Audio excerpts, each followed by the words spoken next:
नमस्कार दोस्तों, रोज़ाना हेल्थ टिप्स में आपका स्वागत है। सर्दियों का मौसम आते ही ज़ुकाम होना आम बात है, लेकिन कुछ देसी नुस्खे हैं जो हमें इस समस्या से बचा सकते हैं। और हाँ, अंत वाला बहुत ही फ़ायदेमंद है, तो अंत तक ज़रूर बने रहिए। चलिए शुरू करते हैं। सबसे पहले, अदरक की चाय। क्या आप जानते हैं, अदरक की चाय सिर्फ सर्दी जुकाम में राहत नहीं देती, बल्कि आपकी इम्यूनिटी को भी बूस्ट करती है। ठंड में एक कप अदरक की चाय पीकर न सिर्फ गर्माहट पाएं, बल्कि अपने स्वास्थ्य को भी बेहतर बनाएं। दूसरा, एक चम्मच शहद और नींबू का रस मिलाकर सुबह खाली पेट लेना। अपने दिन की शुरुआत एक हेल्दी बूस्ट के साथ करें। यह न केवल आपकी इम्यूनिटी को मजबूत करता है, बल्कि पाचन सुधारता है और शरीर को अंदर से डिटॉक्स करता है।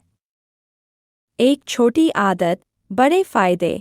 तीसरा, तुलसी की पत्तियां जुकाम से बचाव का असरदार घरेलू नुस्खा है। इन्हें उबालकर चाय बनाएं और दिन में 1-2 बार पिएं। यह न सिर्फ सर्दी से राहत देती है, बल्कि आपकी इम्यूनिटी को भी मजबूत बनाती है।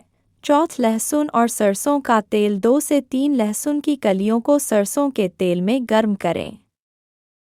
जब तेल हल्का ठंडा हो जाए, तो इसे अपने पैरों के तलवों और छाती पर मालिश करें।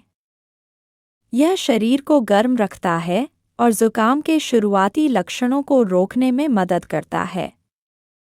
और अंत में, देसी कपूर और नारियल तेल। देसी कपूर को नारियल तेल में मिलाकर छाती और पीठ पर लगाएं।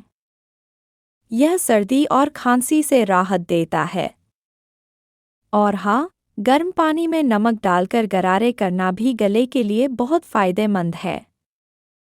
इन नुस्खों को अपनाकर आप ठंड में जुकाम से बच सकते हैं। बस थोड़ी सावधानी और ये देसी उपाय, और आप स्वस्थ रहेंगे। तो दोस्तों, ऐसे ही नए टिप्स के लिए हमारे चैनल को सब्सक्राइब करना ना भूलें।